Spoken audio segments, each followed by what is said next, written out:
Schauen Sie sich das besser nicht an. Gehen Sie weiter, es gibt hier nichts zu sehen. Wann immer wir diese Sätze hören, ist unsere Schaulust geweckt. Dann wollen wir mit eigenen Augen betrachten, was sich da Unerhörtes, gar Grausames ereignet haben mag. Das gilt nicht zuletzt von Bildern des Terrors. Fast täglich werden sie uns angeboten, zugemutet. Mein heutiger Gast, die Berliner Kunsthistorikerin Charlotte Klonk, forscht über Bilder des Terrors und einen verantwortlichen Umgang mit ihnen. Nun hat sie ein Buch geschrieben, Terror, wenn Bilder zu Waffen werden. Ein wichtiges Thema für uns alle. Herzlich willkommen, Frau Klonk. Herzlichen Dank für die Einladung. Frau Klonk, ich sprach von einer urmenschlichen Schaulust. Sie sind ja nun ein Mensch, der sich beruflich schon sehr lange mit Bildern beschäftigt, sie analysiert. Sind Sie ein schaulustiger Mensch? Ich bin auf jeden Fall ein optischer Mensch. Also visuelle Eindrücke sind unglaublich prägend für mich und unglaublich wichtig für mich. Aber vielleicht gerade deshalb, weil die Antennen da immer ausgefahren sind, bin ich auch sehr empfindlich. Also diesen Kitzel des Grausamen, der stößt Sie ja ab oder er zieht Sie ja an? Nein, er hat keine Faszination für mich. Das ist etwas, was ich, wenn ich merke, dass es eine große Faszination ausübt, verstehen möchte, warum das auf manche Menschen so wirkt. Die Entscheidung, das eigene Leben Bildern zu widmen und dem Verstehen, die ist ja oft auf einem Erlebnis in der Kindheit oder ein Schlüsselerlebnis zurückbezogen. Gab es bei Ihnen die Idee, dass ich sagen würde, ja, Bilder, das ist das, dem ich mein Leben widmen möchte, das ist das, was ich verstehen will? Ja, spannende Frage. Ich habe oft darüber nachgedacht, wie das eigentlich kommt. Ich bin mit Bildern aufgewachsen. Mein Großvater ist Maler und ich habe Diskussionen zwischen meinem Vater und ihm mitbekommen.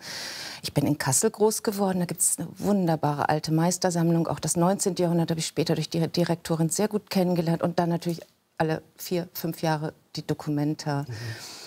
Ich weiß zum Beispiel jetzt eine berühmte Dokumenta, über die ich jetzt im Unterricht auch viel rede, die 72er Dokumenta. Da standen wir irgendwie mit meinen Eltern auf dem Friedrichsplatz und da waren lauter nackte Menschen. Und ich fand das völlig unverständlich.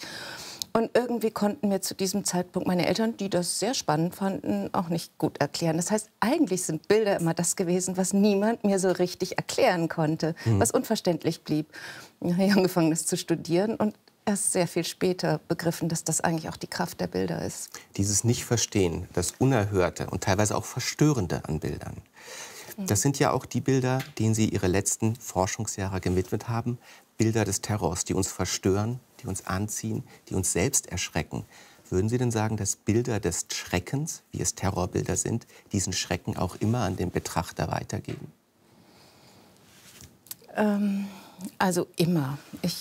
Natürlich, diese Bilder haben eine Wirkung in dem Kontext, in dem sie erscheinen. Manchmal haben sie es auch aus den Bildern selbst heraus. Aber ob man darauf immer reagieren möchte und will, das hängt, glaube ich, doch sehr von einzelnen Umständen ab. Man kann sich auch wappnen gegen solche Bilder. Man kann sagen, kenne ich schon, habe ich immer gesehen. Oder man kann gleich den Feind festmachen, dann sind sie auch erst mal wieder weg. Man muss sich mit denen nicht unbedingt auseinandersetzen. Aber wenn es es gibt ja Bilder, und wir werden einige davon heute sehen und auch vielleicht sehen müssen, die einen Schrecken weitergeben, wo man der Schock der Person, die man selbst sieht, man empfindet sie gleichsam selbst. Sind das empathische Effekte? Und warum sind Bilder da so viel stärker als Texte zum Beispiel?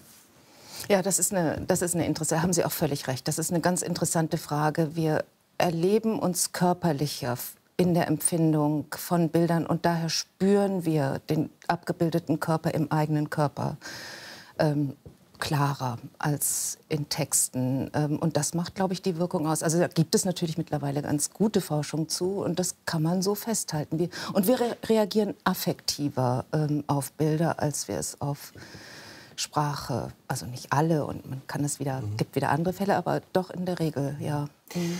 Gibt es da Effekte, die Sie vielleicht auch als Historikerin, Kunsthistorikerin beschreiben können, dass man sagt, wir stumpfen ab? Denn man könnte ja sagen, sobald wir die Medien betrachten, uns ihnen aussetzen, sind wir überflutet von Bildern des Schreckens, sodass diese Wirkung sich vielleicht auch verläuft oder schwächer wird?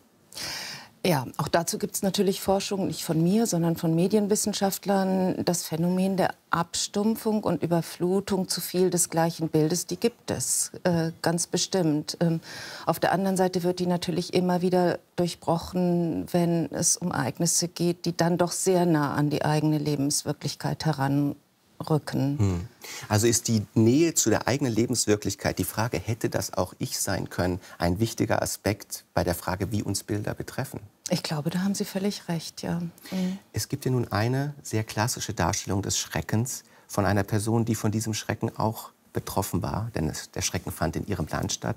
Das ist die Darstellung des Bombardements von Guernica von Pablo Picasso, ein vielleicht unübertroffenes Bild in der Darstellung von Schrecken. Was macht dieses Bild so besonders und so großartig? Ja, also wie bei Bildern, die berühmt werden, es war schon ein berühmter Künstler, hängen immer auch die Umstände stark mit der Wirkung zusammen. Dieses Bild wurde von der Spanischen Republik in Auftrag gegeben, also beziehungsweise Picasso wurde beauftragt, für die Weltausstellung 1937 ein Bild zu malen. Und dann kam der Luftangriff auf Guernica. Es war Bürgerkrieg in der Spanischen Republik, also die Truppen Francos hatten um Unterstützung der deutschen und italienischen Luftwaffe gebeten. Und die hat eben dieses völlig völkerrechtswidrige Bombardement auf die baskische Stadt Guernica verübt. 37. Picasso hat sich dann ganz schnell entschieden, diesen völkerrechtlichen und dieses Morden der Zivilbevölkerung zum Thema zu machen für die Weltausstellung. Also die Umstände waren günstig. Und dann macht er es in einem Format, was zu dieser Zeit ungewöhnlich war. Und das ist vielleicht jetzt das Entscheidende, er benutzt eine Bildsprache, die sowohl modern ist, aber auch klassische Ikonografie, sagen wir, also Formsprache zitiert, sodass es verständlich ist, dass es um Leid geht. Wenn ich dieses Bild, und ich habe es auch schon oft betrachtet, sehe als Laie, dann denke ich, es gibt dort Engel und es gibt die gequälte Kreatur rechts und links sehen wir die gequälte Kreatur und von rechts oben diese Gestalt, die ist fast wie ein erschreckter Engel, der darauf hinabsieht. Ist da nicht auch irgendwie ein Leiden zwischen Mensch und Göttern und die Frage, wie so viel Grausamkeit überhaupt möglich sein kann? Spannend. Also ich sehe die Engel nicht. Also das ist ja ein dreigeteiltes Bild. Ja. In der Mitte, im Zentrum steht so ein Kegel, der hat auch ein Lichtteil rechts und einen dunklen Teil. Und in diesem Kegel ist sozusagen das ganze Leid symbolisch. Also der ist unten links ausgestreckt schon der gefallene Krieger, die Spanische Republik, also die Krieger der Spanischen Republik mit zerbrochenem Speer. Darüber im Zentrum eigentlich das Tier. Und das Entscheidende ist ja an Picassos Formsprache, der zeigt die geschundenen Leiber nicht mit Blutspritzern und Wunden, sondern mit zerstobenen Formen. Und das Pferd steht für ihn immer für Leid, das steht auch für Leid, also unschuldiges Leid, was zugefügt wird. Und dann haben wir rechts, man kann diese Dreiecke, die oben und rechts rauskommen, als Feuerflammen sehen. Und im Grunde hat man die Feuerbrunst der Stadt Guernica, da mit den um Hilfe rufenden Menschen. Und eigentlich sind diese, ich glaube, dass Sie als Engel bezeichnet haben, das sind eigentlich fliehende und vor Schrecken schon erstarrte Menschen aus der Stadt Guernica.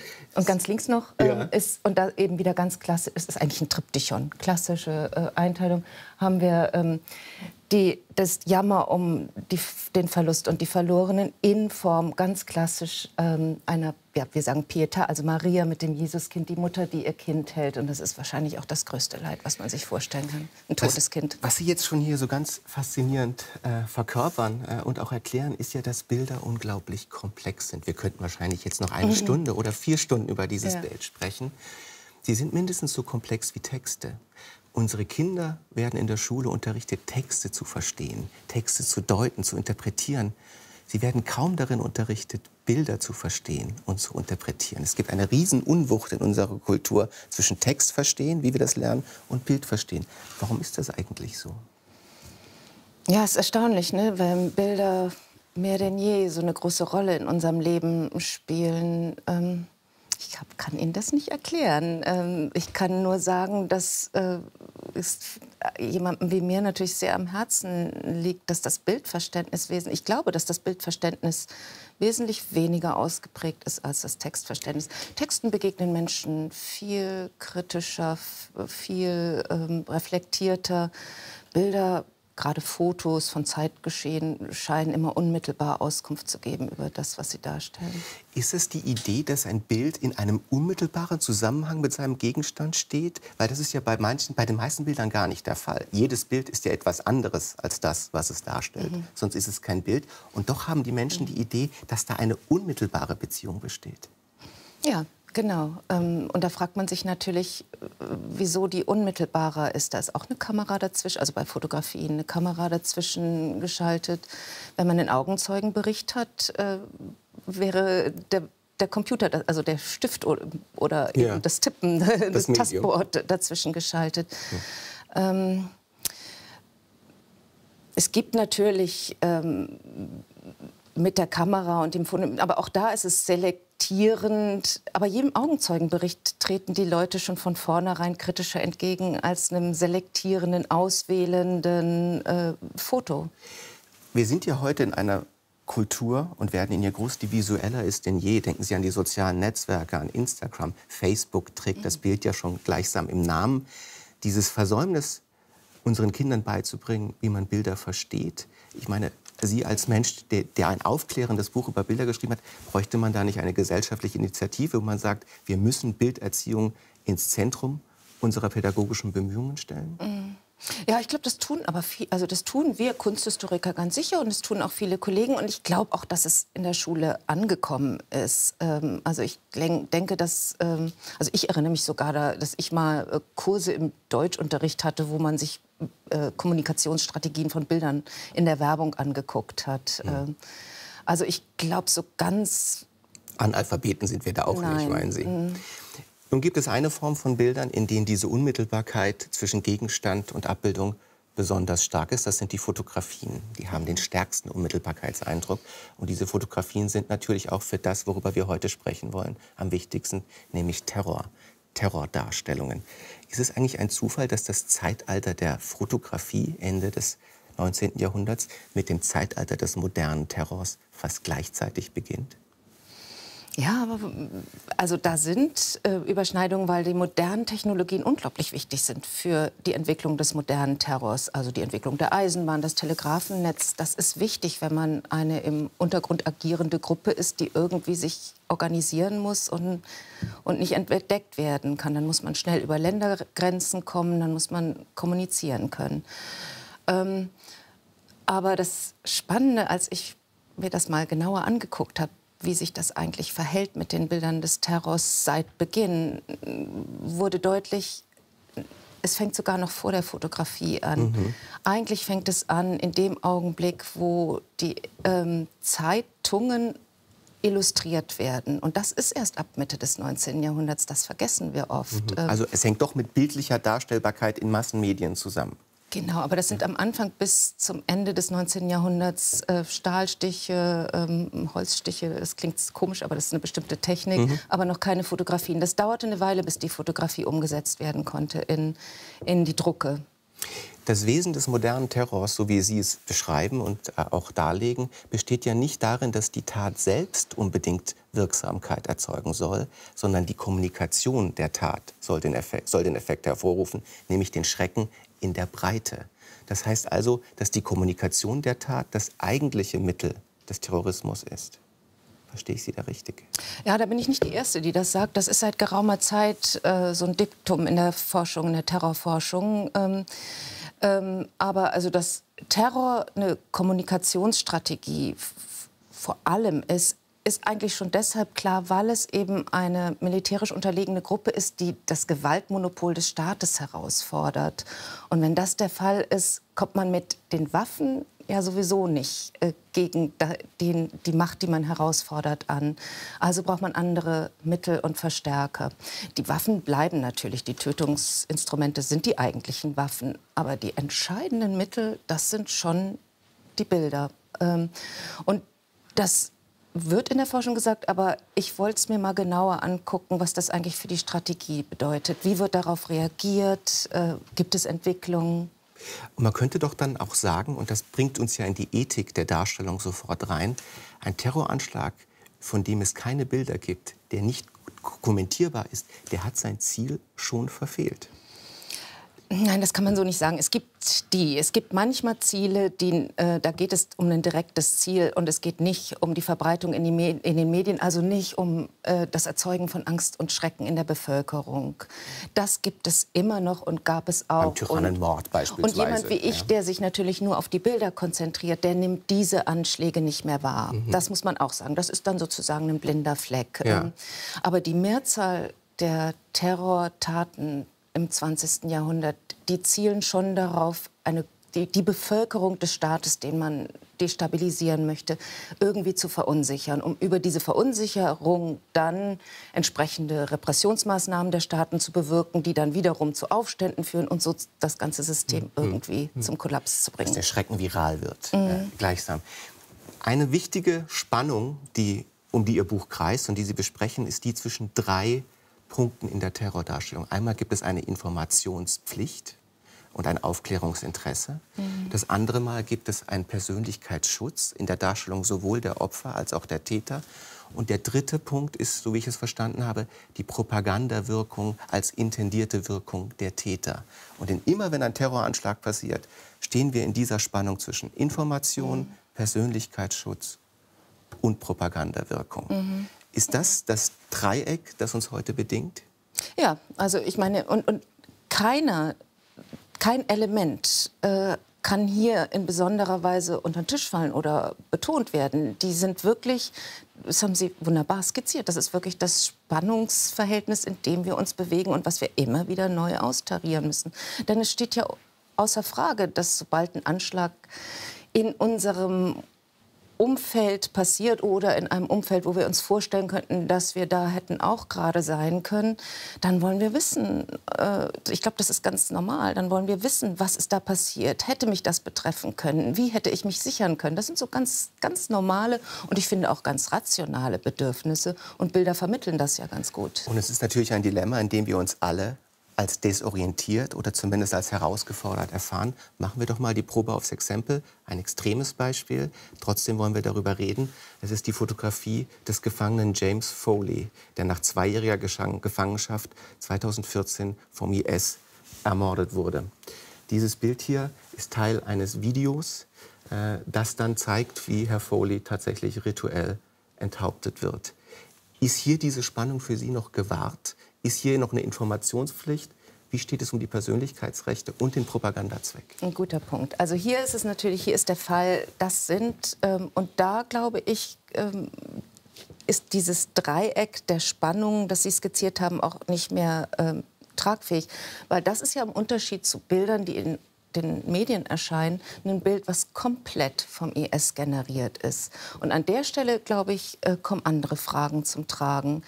Man weiß von vornherein, dass das ein Propagandavideo ist, dass auf der einen Seite die Bevölkerung der westlichen Zivilisation, die sich mit Foley identifiziert. Der ein Journalist war, muss man dazu sagen. Genau, ja. Verunsichert. Und auf der anderen Seite natürlich Sympathisanten anwerben durch besondere Brillanz und besondere Kraftmeierei, wenn man so will. Und im Moment, wo gerade dieses Video, ich hätte es hier nicht mehr gezeigt, weil ich glaube, dass die Konflikte immer noch nicht zu Ende sind. Und im Moment, wo diese Konflikte schwelen, ist es ein Riesenerfolg, wenn dieses Video mit vielen Klicks abgerufen wird. Das ist dann der Erfolg für die Organisation. Es ist ja von denen lanciert. Das ist der große Unterschied. Und meine Frage an diese Bilder ist, welche Informationen geben sie uns eigentlich, die nicht komplett durch Regieanweisung des IS vorgegeben ist? Und dürfen wir uns sogar diesen Bildern aussetzen? Und meine Antwort ist nein. Ganz interessant, ich nehme wahr, in dem, was Sie sagen, es gibt immer eine wesentliche Frage, die wir uns stellen müssen. Wer hat diese Bilder erzeugt? Weil hinter dieser Erzeugung immer ein Interesse steht, das niemals unschuldig ist. So ist der erste Orientierungspunkt, wenn ich mir zum Beispiel als Konsument oder als Medienverantwortlicher die Entscheidung vor mir steht, veröffentliche dieses Bild. Die erste Frage, wer hat dieses Bild erzeugt. Ist das richtig? Ja, ganz sicher. Mhm. Und die zweite Frage ist doch aber auch die, bediene ich hier nur einen Voyeurismus oder es hat ja auch einen edukativen, einen ethischen Nutzen zu zeigen, zu welchen Schreckenstaten Menschen fähig sind. Es ist ja nicht nur so, dass dieses Bild zum Beispiel zeigt eine Erniedrigung eines Menschen. Sie führt uns auch vor Augen, wozu der IS in der Lage und willens ist. Dieses Argument verstehe ich nicht.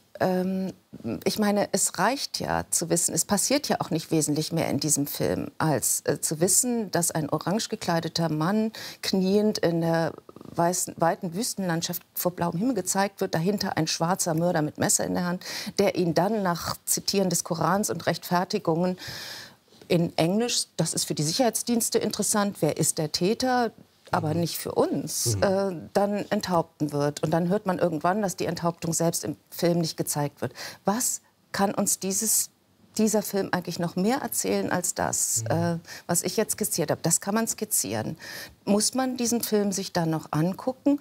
Und ich verstehe dieses Argument nicht, das habe ich oft schon gehört, dieses Argument, dass man sich diese Bilder angucken muss, um zu verstehen, zu welchem Gräueltaten diese Menschen fähig sind. Denn erstens können wir das hören. Wir sehen nicht mehr in den Bildern. Und zweitens ist, da muss man jetzt auch nicht Kant bemühen, aber unsere Vorstellungskraft unendlich groß. Wir brauchen nicht all das erfahren, was wir uns vorstellen können, sinnlich erfahren. Das stimmt. Das leuchtet mir ein, dass Sie sagen, da ist eigentlich gar kein weiterer Zweck, zumindest kein Informationszweck, zumal die Vorstellungen ja oft noch grausamer sind als die Bilder selbst. Nichtsdestotrotz könnte man darüber auch argumentieren, dass es ja auch ein Dokumentationsinteresse gibt. Immerhin wird gezeigt, was mit diesen Menschen geschieht. Es könnte ja sonst auch nur erzählt werden oder behauptet werden. Also es wird ja eine Faktizität dokumentiert, die einen Informationswert hat. Aber die Faktizität ist doch da. Muss die denn dokumentiert werden? Ich meine, das ist grausam genug für die Familie zu wissen, dass der enthauptet wurde. Also das ist noch mal der weitere Punkt.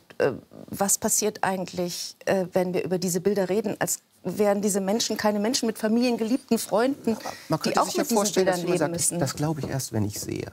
Das ist ja ein Sprichwort, das wir alle kennen.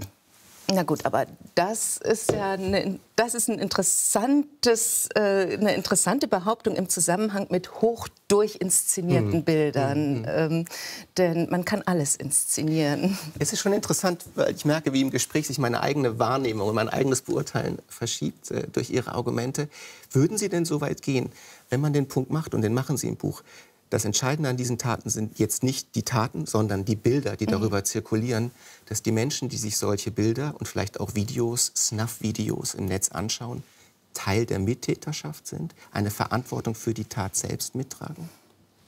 Also rechtlich ist das schwer, das kann man so nicht behaupten. Aber ich habe es eine unfreiwillige Beteiligung genannt, weil man sich, glaube ich, in dem Augenblick nicht klar ist, dass man eigentlich die Täter unterstützt. Und gerade in diesem Zusammenhang mit den Enthauptungsvideos des IS, da ist ganz klar gewesen, nach dem großen Erfolg, und das war ein großer Medienerfolg im Westen, die Enthauptung von Foley. Ich finde es ja immer noch, in Großbritannien war das Zeigen dieser Bilder, das Runterladen, das Angucken, das Verbreiten dieser Bilder verboten.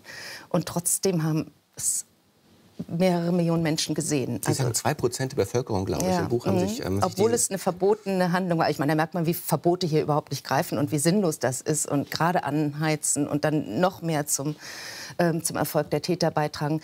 Aber nach diesem großen Erfolg kam ja noch eine ganze Reihe von Enthauptungen. Und als dann so die Aufmerksamkeitsschwelle so ein bisschen sank, weil so ein Abstumpfungseffekt eingetreten ist, musste dann mit der nächsten Steigerung kommen. Die Verbrennung des jordanischen Flugpiloten bei lebendigem Körperleib. Das ist auch eine Übersteigerungsschleife. Es muss noch grausamer, noch schlimmer werden, wenn der Erfolg da ist. Um wieder Aufmerksamkeit zu bekommen. Und als das dann auch vorbei war, kam dann die Zerstörung von Palmyra. Also man sieht, das zielt schon auf Aufmerksamkeit. Und je mehr Aufmerksamkeit man dem widmet, desto größer der Erfolg. Das ist interessant. Das heißt, derjenige, der klickt, ist Teil eines Eskalationsgeschehens, weil er diese Schleife befördert und weiter antreibt. Da muss man sich nichts vormachen, ja. Das ist schon eine sehr wichtige Erkenntnis. Sie haben ja davon gesprochen, wichtig ist erstmal sich zu fragen, wer diese Bilder macht. Hier wurden die Bilder von Terroristen gemacht und unser gesamtes Terror, unsere gesamte Terrorbildvorstellung ist derzeit ja dominiert vom islamistischen Terror. Das ist das, was uns zuerst in den Geist kommt. Wir beide jetzt mit unserer bundesdeutschen Bibliografie haben noch ganz andere Bilder des Terrors gesehen und haben uns von ihnen beeindrucken lassen, die auch von anderen Menschen zirkuliert wurden. Da wollen wir uns mal zwei anschauen, nämlich die sogenannten Fahndungsfotos des RAF-Terrors, der Ende der 70er Jahre in der Bundesrepublik seinen Höhepunkt erreichte. Erinnern Sie sich noch persönlich an diese Fotos, die in Banken und in Supermärkten hingen? Ja, Sie auch wahrscheinlich. Also ich erinnere mich sogar, mir ist das heute fast peinlich, aber ich erinnere mich, dass ich als junges Mädchen mit meinen Freundinnen an der Straßenbahnhaltestelle stand. Da waren die groß auf der Litfaßsäule und wir uns ausgesucht haben, wer der Schönste ist. Also wären das Kontaktanzeigen. Also wir haben gar nicht mehr begriffen, um was es eigentlich geht. Ja, ich weiß noch, als diese Bilder hingen, bin ich mit meiner Mutter oft zur Bank gegangen und da hingen diese RAF. Und ich fragte meine Mutter, wer sind diese Menschen? Und die Antwort, die sie mir gab, da war ich 5,5, sagte, die sind böse. Und ich kann mich mich erinnern zu können, zu sagen, so böse sehen die doch gar nicht aus. Ja, genau. Das sind ja keine Dämonen, das waren die Freunde meiner Schwester, die sahen auch so aus. Ist das dann eine fehlgeleitete Täterdarstellung auch von Seiten des BKA, des Kriminalamtes, die so etwas zirkulieren lässt? Ja, also erstmal glaube ich, dass es Fahndungsfotos, jeder Staat hat immer schon auch in vordemokratischen Zeiten das Interesse gehabt zu wissen, wer eigentlich seine Gegner sind und danach zu fahnden. Aber als ich mir das länger angeguckt habe und gerade wenn man den Ausgangspunkt wenn man diese groß angelegte Kampagne, ich glaube, die größte, die es je gab, Fahndungskampagne, war diese hier zu den RAF-Tätern in den 70er Jahren. Wenn man die noch so gut kennt und weiß, dass eigentlich fast jeder, der eben nicht, also ich habe gesagt, Frauen, die eben nicht Föhnfrisuren tragen und Männern, die ein bisschen Bart und lange Haare haben, sind geraten durch Bilder wie diese in Verdacht, weil es ja so viele waren und so. Und das Interessante bei den Bildern ist ja auch, dass sie oft aus dem privaten Kontext kamen, vor der Tat. Passbilder sind oder... Familie wurde gefragt, Freunde, Passbilder aus dem Führerschein. Die wenigsten sind offizielle Bilder. Sieht man ganz gut, also können wir gleich noch mal gucken. Aber das Interessante ist, dass das eigentlich grundsätzlich, glaube ich, mit Fahndungsbildern so ist. Es gibt nicht das böse Gesicht. Damit sind Menschen zu sehen, die häufig aus der Mitte der Gesellschaft kommen oder wie jetzt aus der muslimischen Bevölkerung. Und dann ist wiederum die Gefahr sehr groß, dass eine große friedliche Bevölkerung stigmatisiert ist, unter Generalverdacht gesetzt wird. Also auch hier ein ethisches Bedenken. Sobald man Fahndungsfotos, die typisiert sind, die einen allgemeinen oder wiederfindbaren Typus darstellen, geraten sehr, sehr viele Menschen automatisch unter Verdacht. Wie geht man denn mit Fahndungsfotos um? Gibt es da eine Technik, dass man sagt, man individualisiert sie so stark, dass das nicht passieren kann? Meiner Meinung nach, ich habe jetzt wirklich nicht das Bundeskriminalamt gefragt oder andere Behörden dieser Art, aber ich habe mir angeguckt, was ich gesehen habe über unterschiedliche Kontexte, also England, Deutschland, Amerika. Und ich glaube, es gibt überhaupt keine Konvention dafür. Zum Beispiel neuerdings sehen wir öfter mehrere Bilder von manchmal den Anschlagsort, dann den Täter noch in westlicher Kleidung, dann vielleicht schon mit religiösen Attributen. Das ist geradezu häufig, also mehrere Abbildungen des gleichen Täters. Was es aber auch nicht einfacher macht, weil man dann sich fragt, was wird hier eigentlich für eine Geschichte erzählt? Vom westlich angepassten Menschen zum radikalen Religiösen, der dann die Tat begeht. Da wird ja eine Geschichte erzählt. Zumal die Wiedererkennbarkeit dann ja gar nicht mehr gegeben ist. Wenn da 3 Typen sind und man sagt, das ist ja gar nicht derselbe Mensch. Dann die Verwandlung oft sehr groß ist, ja. Wollen wir noch kurz 2 Bilder aus dem gleichen Kontext betrachten? Da ist der Bildgeber ein anderer, nämlich die Terrororganisation selbst, die Kommunikationssituation also umgedreht. Und das sind Bilder aus der Geiselnahme von Hans-Martin Schleyer, der Arbeitgeberpräsident im Herbst 1977, im Abstand von 2 Wochen aufgenommen. Das erste Bild rechts ist das erste aufgenommen und das zweite 2 Wochen danach ganz andere Bilder. Einmal ein erniedrigter, im Schlafanzug oder im Hemd gezeigter Mensch, das andere Mal im Anzug. Was hat sich da verändert? Was wollte die RAF anderes kommunizieren? Ja, also auf dem rechten Bild, das erste Bild, das ist ein Tag nach der Entführung aufgenommen, ein Polaroid-Bild, was wir auch jetzt im Original haben. Da sieht man, dass er eine rote Jacke anhat, weil das in so einem Versteck später der RAF gefunden wurde. Da knüpft die RAF noch an, das hat meine Kollegin, die Historikerin Petra Terhöfen wunderbar rausgearbeitet, an die Bildstrategien der Roten Brigaden in Italien an, die mit Erniedrigungsbildern von entführten Industriemagnaten große Erfolge bei der Bevölkerung gefeiert haben. Das sind so Erniedrigungsbilder, also der sitzt Soll da Schadenfreude geweckt werden? Haha, jetzt haben wir es diesem mächtigen Mann mal gezeigt. Das war der Arbeitgeberpräsident. Die Hoffnung war schon, dass der auch für die ersten großen Aussperrungen im bundesdeutschen Gebiet verantwortlich war. Da war, glaube ich, schon die Hoffnung, dass Sympathie für die eigene Sache zu erzeugen, ja? Genau. Und beim zweiten? Und das lief schief.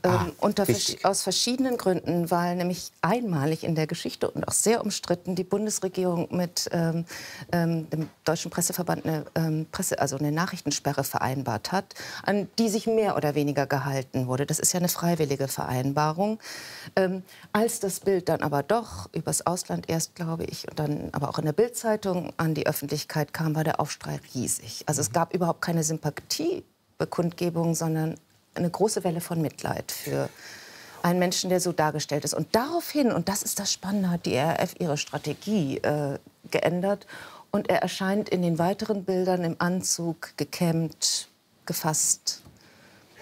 Einen Schritt zurückgetreten sollten wir also, und wir sehen ja heute Geiseldarstellungen auch in verschiedensten Kontexten für Terroristen, auch immer bedenken, was ist die Kommunikationsstrategie der Terroristen? Wollen sie die Geisel bloßstellen?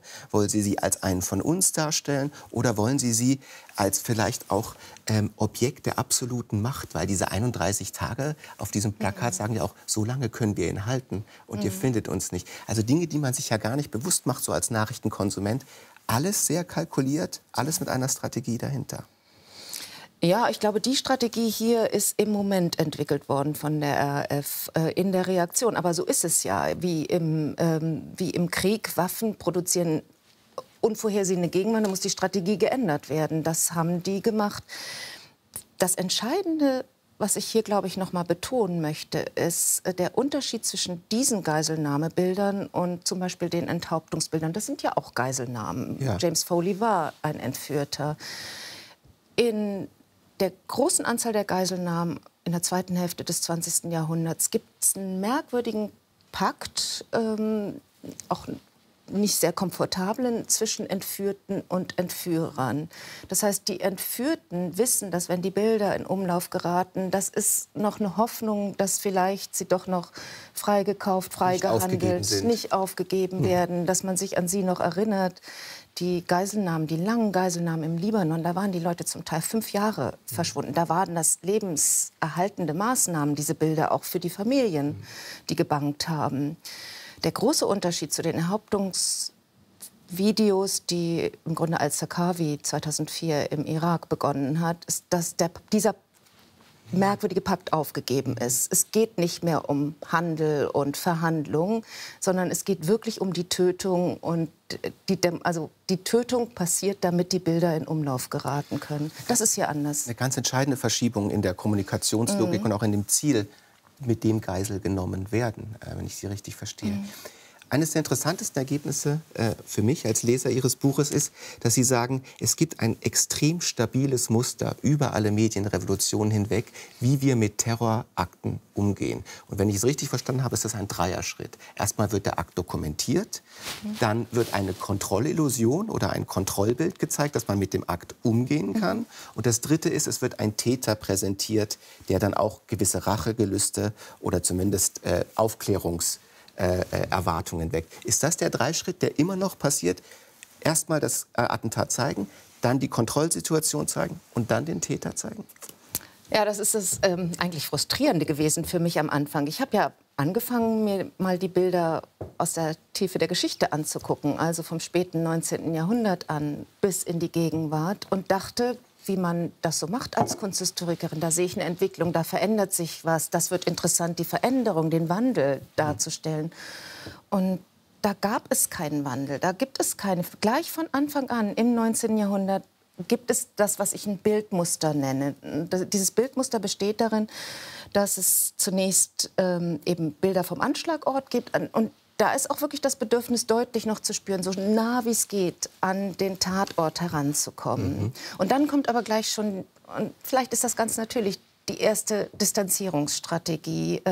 Es werden der funktionierende Staat organisiert sich sehr schnell. Schauen wir uns das gleich mal konkret an. Okay. Es gibt das erste Bild und das ist vielleicht der Anschlag der letzten Jahrzehnte, vielleicht auch des Jahrhunderts, der Anschlag auf das World Trade Center. Das ist erstmal die Dokumentation des Anschlags, aber es ist ja noch sehr viel mehr als eine Dokumentation. Das Bild wurde in fast allen globalen Medien als dieses Bild auch gezeigt. Es hat ja auch eine unglaublich ästhetische Kraft, das sollten wir nicht verleugnen. Naja, das ist eben, glaube ich, der Grund, warum der französische Fotohistoriker Giroux hat das herausgefunden. 93% der amerikanischen Zeitungen hatten am nächsten Tag auf der Titelseite dieses Foto aus den vielen, vielen, vielen hundert, die sie hätten wählen können. Was ist es? Ich meine, natürlich ist, man sieht, beide Türme sind betroffen. Es ist eine Explosion, es ist eine Zeitnähe. Aber gibt es noch andere Effekte, die dieses Bild so ikonisch werden ließen? Ja, was dieses Bild auszeichnet, ist, das haben andere Bilder auch, aber erstmal dieser große formale Kontrast zwischen der Feuerwolke, also da ist gerade der Einschlag im zweiten Turm passiert, vor dieses Feuerrot, vor dem blauen, ja ganz stillen Septemberhimmel, wie der in New York im September sein kann, so ganz friedlich. Und das ist allein schon erstmal farblich ein Kontrast, auch ein formaler Kontrast. Hier auch noch mit dem Gelb sozusagen unten besonders betont. Dann hat man diesen Rot-Blau-Gelb. Das ist schon kräftig. Und was dieses Bild auszeichnet, neben der schwarzen Rußwolke, die schon hochzieht, dass das Leid unten in der Stadt komplett ausgespart ist.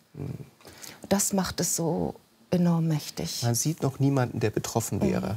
Das ist also schon auch eine Form der Distanzierung. Einerseits wird das klar dokumentiert, zeitnah, andererseits man sieht das Leid nicht. Sehr interessant. Der zweite Schritt, der Staat ist handlungsfähig, er kann die Situation in den Griff bekommen. Das wäre das zweite Bild von 9/11. Das sind jetzt natürlich die heroischen Feuerwehrleute, von denen es sehr viele ikonische Bilder gibt. Aber es ist natürlich jetzt hier auch schon etwas Zweites zu sehen, nämlich die konkret Betroffenen. Ja, aber nicht die Toten. Also die haben wir nicht gesehen. Da gibt es keine Bilder, sondern es sind immer die Verletzten, denen geholfen wird. Das ist schon auch sehr wichtig. Hier natürlich besonders heroisch, in dem Sinne, dass er weggetragen wird. Manchmal sieht man nur die Rettungswagen und die Rettungsleute etwas maschineller sozusagen.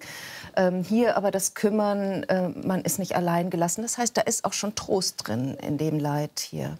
Und natürlich auch der Heroismus der Rettung, der durch den Staub noch mal verdeutlicht. Die kommen direkt aus dem Geschehen selbst, nicht wahr? Mutige Menschen, die natürlich auch gefeiert wurden. Und dann gibt es den dritten Schritt, den Täterschritt. Der hat jetzt in diesem Fall besonders lange gedauert und auch eine besonders mutmaßlich hohe Befriedigung geschaffen. Das sind jetzt Originalbilder der Navy Seals aus dem Wohnhaus von Osama bin Laden, damals in Pakistan, die dann auch zirkulierten und freigegeben wurden. Allerdings auch hier, das Opfer wurde selbst nie gezeigt, soweit ich informiert bin. Nein. Und warum nicht, meinen Sie? Ich fand das damals eine unglaublich kluge und sinnvolle Entscheidung der Obama-Regierung, das Opfer, also den Erschossenen, nicht zu zeigen. Es wundert Sie auch. Das ist interessant, dass das immer noch so ein großes Bedürfnis ist, weil ich mich immer gefragt habe, was hätte dieses Bild denn schon zeigen können?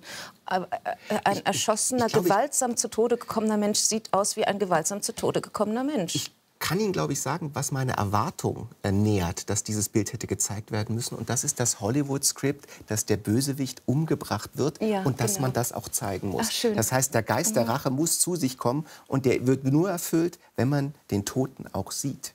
Sonst ist sind die Rachegelüste nicht vollends befriedigt. Und ich dachte, in einer amerikanischen Erzähllogik müsste das unbedingt so sein.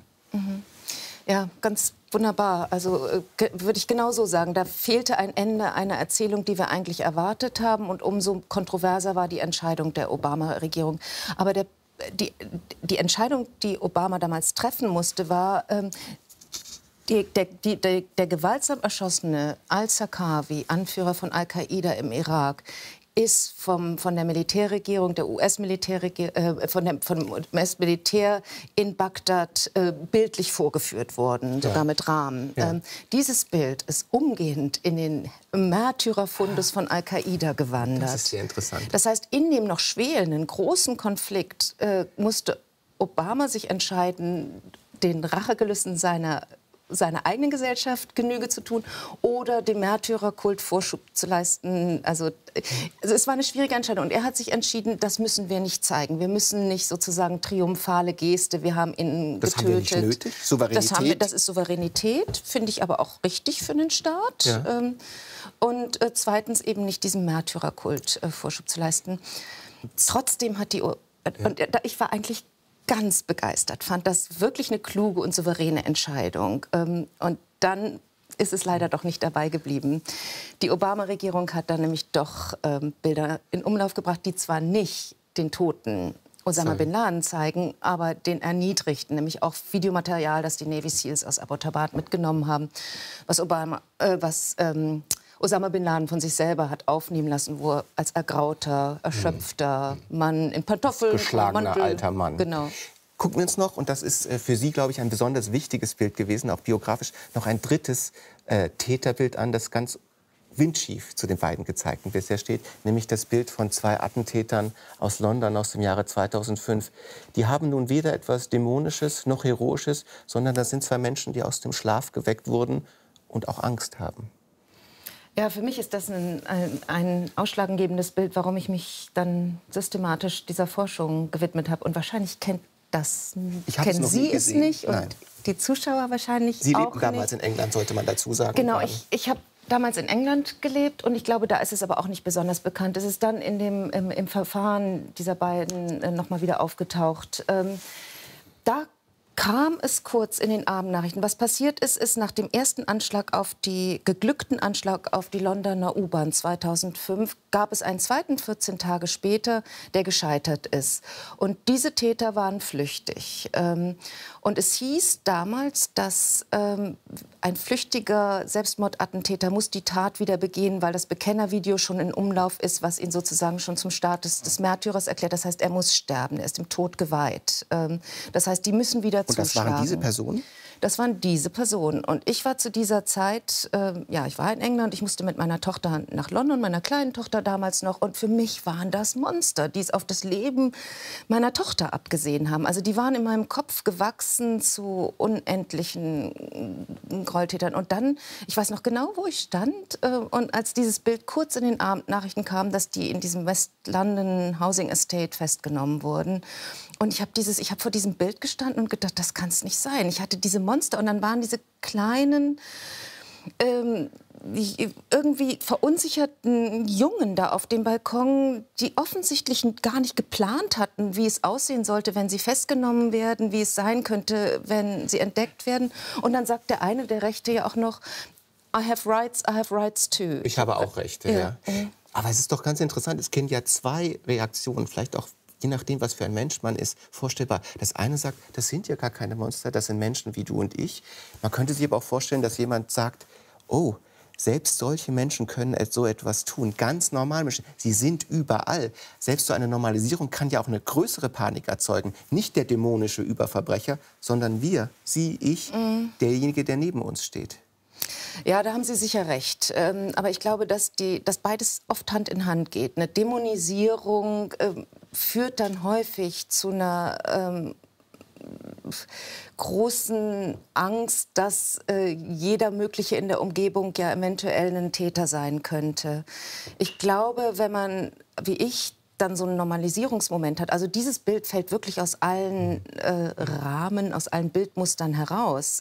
Wenn das aber trotzdem mal passiert und so eine Wirkung entwickelt und man mal so einen Schock ins System bekommt und nicht auf einmal durch die Welt läuft, wie ich damals, und jeden schwarzen Rucksackträger für einen potenziellen Attentäter hält, ist das sehr, sehr heilsam. Interessant. Sie sprachen davon, dass dieses Bildmuster, und das ist ja wirklich interessant für uns selber auch als Konsumenten einzuordnen, so wird das gemacht. Und wenn man es mal gelesen hat, wie bei Ihnen im Buch, dann versteht man auch und beobachtet es selbst. Ich habe jetzt selbst die letzten Tage gesagt, ja, stimmt, so funktioniert das. Allerdings passiert ja gerade etwas. Die staatliche Kontrolle der Medien geht verloren. Es gibt neue Weisen der Dokumentation, der Zirkulation. Sind wir in einem Bereich, in dem dieses Muster doch destabilisiert wird, in dem wir ganz neue Weisen der Terrordarstellung und der Terrorbearbeitung vergegenwärtigen? Ja, ganz sicher. Also da sind wir, und ich glaube, das war mir dann auch ein Anliegen. Ich glaube, jetzt ist auch der Zeitpunkt, sich noch mal zu verständigen, wie wir eigentlich mit den Bildern umgehen, weil wir nicht einfach mehr nur sagen können, ach, das sind die Redakteure, ach, das sind die Medien, ach, das sind die Staaten, die das klären. Es betrifft uns jetzt alle, weil in den Anschlägen, das fängt eigentlich schon an bei den Londoner Anschlägen. Da gelangen erstmals Amateuraufnahmen auf die Titelseiten der New York Times, der Washington Post. Das ist noch ein ganz nichtssagendes Bild, aber ab da sehen wir zunehmend, wie sogenannte Amateurbilder aufgenommen werden von Attentaten und dann sofort über die sozialen Medien verbreitet werden. Also das für mich wirklich ein Wendepunkt erreicht war, wo ich gedacht habe, jetzt muss man hier, glaube ich, deutlich werden, war 2015 nach den Anschlägen auf die Redaktion von Charlie Hebdo. Wo ein Privatvideo zirkulierte von der Tötung eines Polizisten, eines Polizisten, der noch um sein Leben bettelt, der Mensch ist an sein Fenster, der hat sich auch später entschuldigt. Aber man sieht, was passiert. Also der rennt an sein Fenster, sieht, da unten passiert was, hält die Kamera drauf und filmt eben, wie der Polizist, die kommen ja zurück, um den noch mal zu erschießen, um sein Leben bettelt. Und dann stellt er das bei YouTube, erst mal bei Facebook und dann geht es. Ich habe dieses Video auch gesehen und niemand, der es gesehen hat, kann es vergessen. Ja, genau, das geht nämlich nicht mehr weg. Genau. Ja. Und wie schrecklich für die Angehörigen.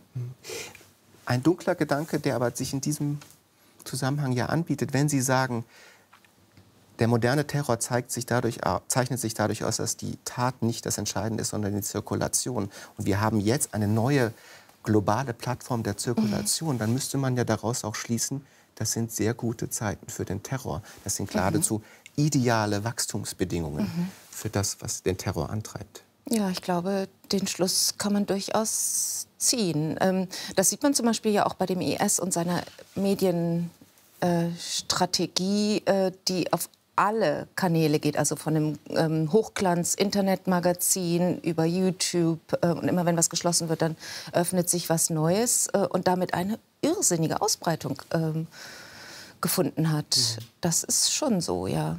Deswegen ist diese Erziehung und dieses Bewusstseinsschärfen für die Wirkungen, die ja auch immer unabsehbare Wirkungen von Bildern sind, wahrscheinlich derzeit besonders wichtig. Wir wollen noch auf einen besonders extremen und deswegen auch besonders aussagekräftigen Fall eingehen, wo die Spannung zwischen Informationspflicht, Persönlichkeitsrecht und auch ästhetischer Faszination besonders stark ist. Es ist das Bild des Falling Man.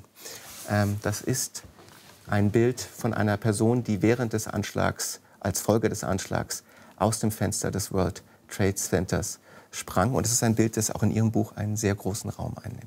Aber nicht gezeigt wird. Aber nicht gezeigt wird. Was hat Sie dazu bewogen, dieses Bild im Rahmen des Buches nicht zu zeigen?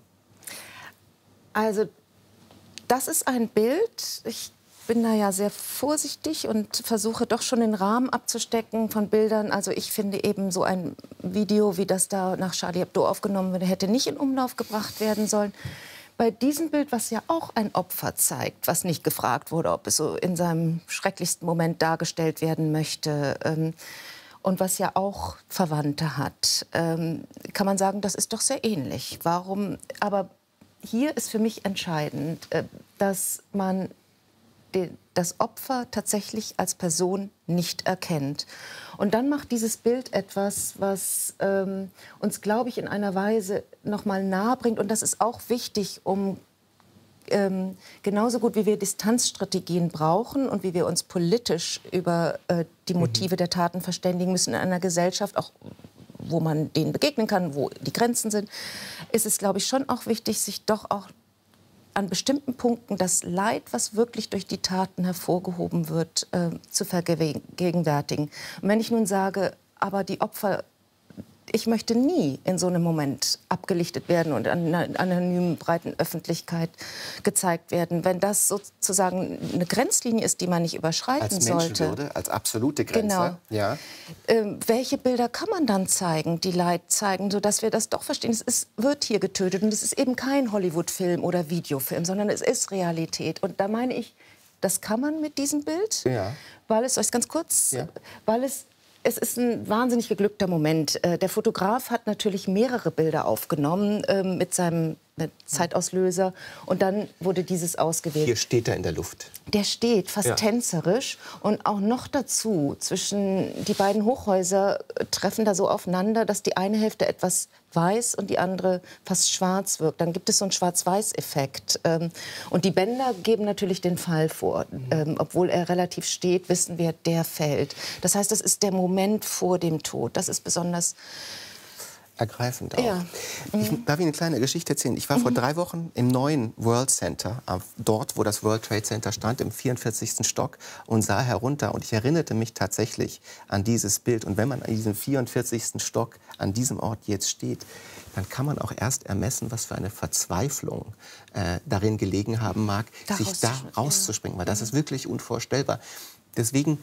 Und welche Hoffnung eigentlich und welcher Lebenswille noch? Noch die Hoffnung, vielleicht, wenn ich springe, könnte ich leben. Es hat ja auch noch die Aneignung, ihr bringt mich nicht um. Das ist immer noch meine Entscheidung, dass ich springe. Weswegen ich dieses Bild auch deswegen in gewisser Weise ermutigend finde, so paradox das klingt, weil hier jemand nicht zum vollkommenen Opfer wird, sondern immer noch eine Entscheidung darüber trifft, wie er diesem Attentat begegnet und wie er sterben will.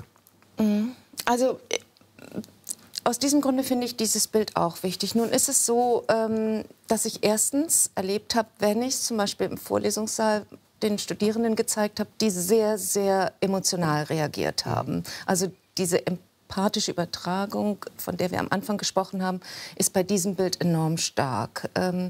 Was ja auch der Grund ist, warum ich es für ein gutes Bild halte, weil wir doch auch verstehen müssen, es ist reales Leid und wir müssten es irgendwie auch erfinden und nicht denken, es ist alles nur ein Hollywood-Film eben.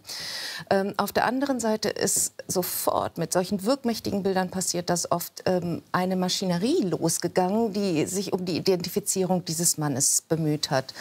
Und zunächst wurde ein Mann identifiziert, dessen Familie völlig aufgelöst war und für die das noch viel grausamer war, als diesen Menschen überhaupt zu verlieren? Weil es ein Selbstmordgedanke war und für diese religiöse Familie war das ein Tabu, sich vorzustellen, dass ihr Verwandter sich umbrachte. Katholisch ist ein Selbstmord ist ein Tabu, genau. Da sieht man ethische Grenzen, an die man ja selbst im 3. Schritt nicht unbedingt denken würde. Und doch eine Verantwortung für die Betroffenen, die dann ein Leben lang wirken kann, wenn ich sie richtig verstehe. Ja, und dann geht es weiter, dann sind neue Identifikationen, dann gibt es einen Dokumentarfilm. Also und ich glaube, was deutlich wird, man kann dieses Leid gar nicht so nah an sich rankommen lassen. Man muss sofort jemanden finden, dem das geschehen ist, dann hat man es wieder von sich weg. Aber damit passiert noch größeres Leid mit dieser Identifikation. Haben Sie denn, es gibt ja die Bürgerin Charlotte Klonck, die Wissenschaftlerin Charlotte Klonck, haben Sie denn für sich selbst jetzt im Umgang mit einer Problematik, die uns fast täglich bedrängt, eine Strategie, eine Leitlinie gefunden, wo Sie sagen, diesen Bildern setze ich mich aus, diesen nicht? Gibt es da eine Linie, wo Sie sagen, ja, da habe ich Halt, da habe ich Orientierung? Also ich glaube, dass ich die für mich gefunden habe. Ich versuche die auch zu begründen in dem Buch. Ich tue mich aber schwer, sie sozusagen in den Rang von Gesetzmäßigkeiten zu erheben, weil erstens ist das sowieso keine sinnvolle Strategie in diesem Zusammenhang. Und zweitens weiß ich immer nicht, die Fälle können so sein, dass man doch noch mal anders denken müsste. Aber was ist die Strategie? Okay, meine Leitlinie ist unschuldig, also Opfer, die man erkennen kann, diese Bilder nicht zeigen, weil keiner von uns in dieser Situation so dargestellt. Und selbst wenn wir das bejahen würden, wüssten wir nicht, was mit unseren Liebsten und was dann mit den Bildern passiert. Also der Opfergedanke im Vordergrund?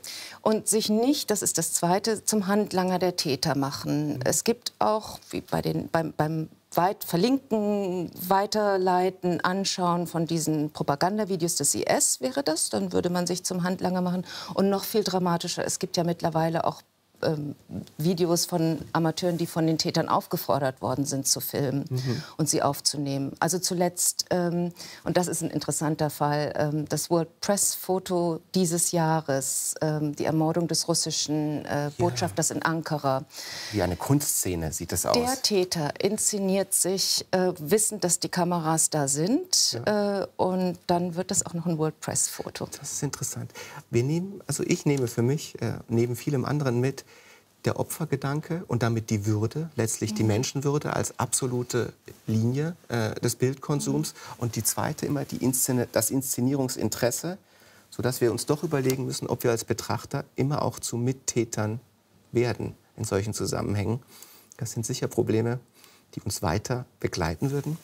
Ihr Buch Terror, wenn Bilder zu Waffen werden, hilft dazu sehr, bietet sehr viel Orientierung und auch sehr viel Hintergrund zu der Bildsprache. Es erscheint am 24.05., das heißt in 2 Wochen. Erwarten Sie denn auch, sagen wir mal, Reaktionen, wo Sie sagen, Sie werden jetzt zu dieser Person, die auch in eine Beratungsfunktion kommt? Trauen Sie sich das zu? Ist das für Sie eine wichtige Funktion der Wissenschaft? Also das finde ich schon wichtig. Also merke auch die Notwendigkeit. Ich meine immer, für mich Offensichtliches zu sagen, aber das ist, glaube ich, immer noch notwendig. Ich habe viel mehr Angst davor, dass ich zum Botschafter dieser Bilder werde, dadurch, dass ich darüber rede. Da weiß ich noch gar nicht so ganz genau, wie ich damit umgehen kann. Sind Sie denn mit Medienschaffenden in Kontakt oder haben Sie das Gefühl, dass die Reflexionsebene in den Leitzentralen der Medien ausgeprägt ist, dass sie gut informiert sind, dass ein Bewusstsein ausreichend herrscht? Die Medienschaffenden sind es eigentlich in der Regel. Ob sie es einhalten unter dem Wettbewerbsdruck, ist immer noch eine andere Frage. Also die Presseräte in allen Ländern haben ja auch schon Leitlinien, die sehr ähnlich sind. Ich unterscheide mich im Sinne, dass ich auch finde, dass man Täter nicht erniedrigend zeigen soll, weil der Staat sich da auf ein Niveau einlässt, was man vielleicht nicht vertreten kann.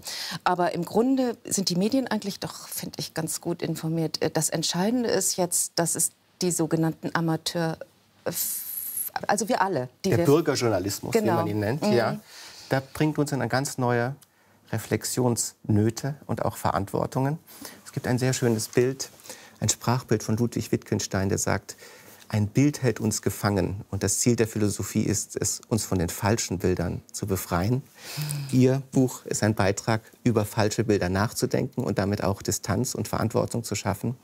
Ich habe es sehr gern gelesen, es ist ein sehr wichtiges Buch und ich danke Ihnen, dass Sie heute da waren. Danke, Frau Klonk. Und nächste Woche ist ja wieder Zeit für den philosophischen Stammtisch. Barbara Bleisch diskutiert mit den Stammgästen und dem Medienwissenschaftler Norbert Bolz über Political Correctness. Befördert es den gegenseitigen Respekt oder behindert es das freie Denken? Wie sehen Sie das? Leben wir in moralinsauren Zeiten oder gilt das freie Wort? Schreiben Sie uns an philosophie@srf.ch. Und jetzt gleich zeigt die Sternstunde Kunst einen Film über den deutsch-französischen Theaterregisseur Matthias Langhoff, der mit seinen Interpretationen unsere Zeit genau analysiert und immer mal wieder die Theaterwelt aufmischt. Genießen Sie den Sonntag. Wiederschauen.